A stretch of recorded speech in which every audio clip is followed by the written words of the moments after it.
L'avortement est un des sujets les plus tabous en France.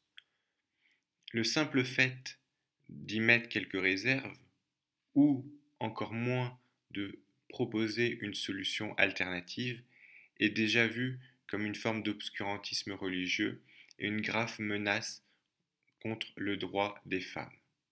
Et la situation ne fait que s'aggraver au fil du temps lorsque l'on compare les différentes lois.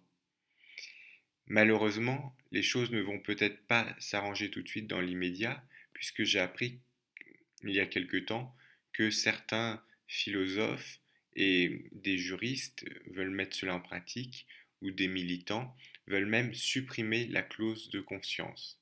C'est-à-dire que les médecins ne pourront même plus refuser de pratiquer des avortements, mais ils seront obligés de le faire.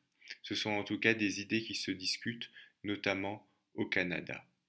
On voit donc qu'on est dans une situation assez grave et on assimile toute opposition à l'avortement à un fondamentalisme, à un obscurantisme religieux. Le fait que ce soit moi qui te propose cette vidéo et que je me revendique comme chrétien ne va peut-être pas arranger les choses. Néanmoins, je tenais à te partager cette réflexion, car en réalité, pour moi, cette question de l'avortement touche à un problème beaucoup plus fondamental. Et paradoxalement, c'est une personne non chrétienne, ma professeure de SVT en fait au collège, qui m'a fait prendre conscience de cette question et de ce problème. En fait, ce problème peut être justement formulé sous une question, sous la forme d'une question qui est le titre de cette vidéo. L'État peut-il définir qui est un être humain?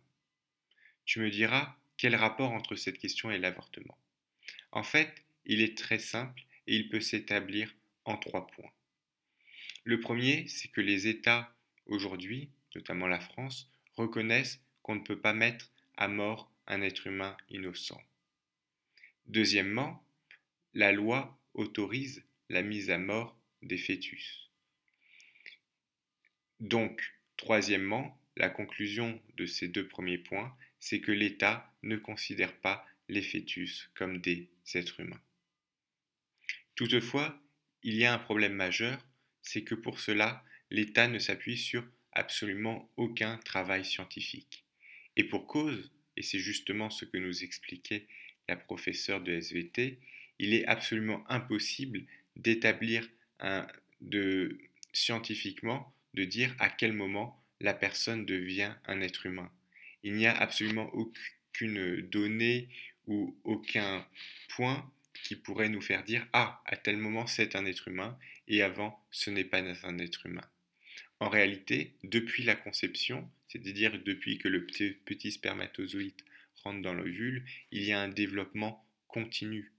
Et donc on ne peut pas dire ah, ce jour-là ce n'était pas un être humain et le lendemain c'est un être humain. C'est toutes les lois qui fixent donc des limites à l'avortement sont en réalité totalement arbitraires.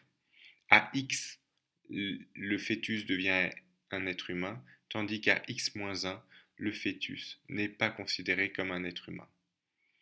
L'arbitraire de ces lois se voit d'ailleurs dans le fait qu'elles peuvent varier d'un pays à l'autre.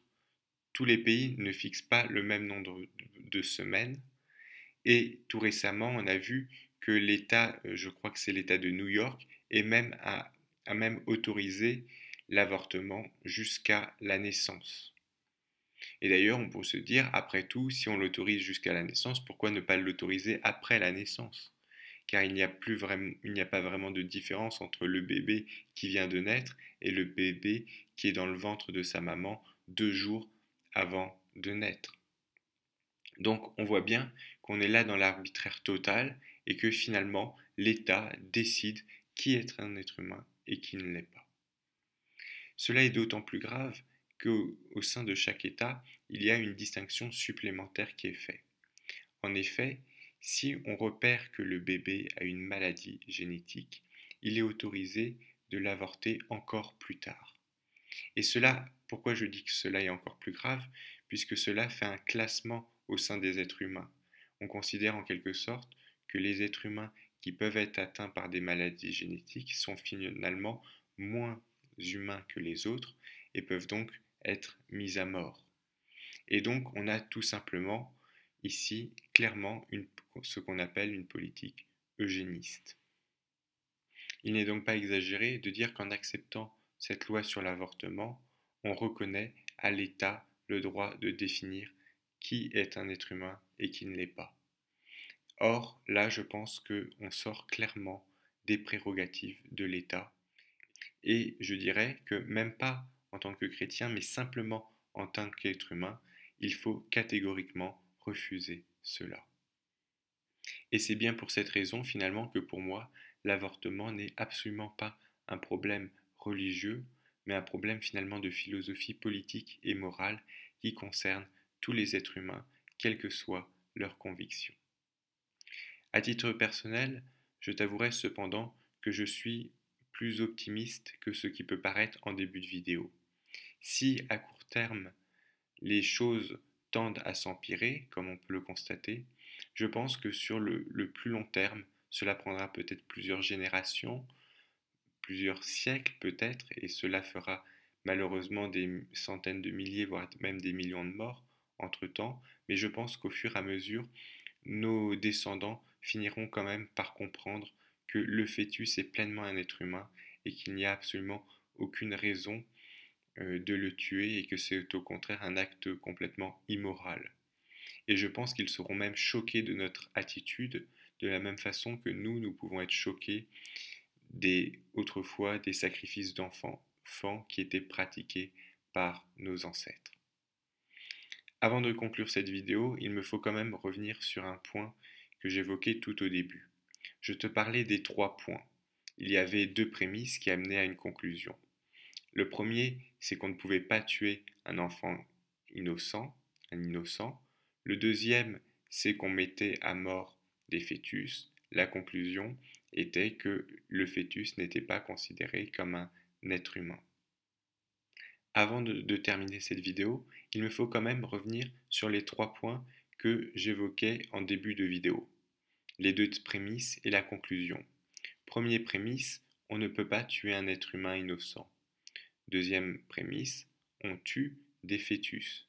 La conclusion, le 3e point, est donc que le fœtus n'est pas un être humain. En réalité, cette déduction est contestée par certains défenseurs de l'avortement, et pas des moindres, notamment le philosophe Peter Singer, qui est un des philosophes moralistes les plus influents aujourd'hui, qui, en fait, admet tout à fait que le fœtus est un être humain, mais va plutôt rejeter le premier point et considérer que dans certains cas, il peut être légitime de tuer des êtres humains innocents, ce qui justifie ainsi l'avortement. Je reviendrai donc dans une autre vidéo sur son argument qui reprend en réalité une thèse développée par une féministe il y a quelques décennies. Je te dis donc à bientôt pour une prochaine vidéo.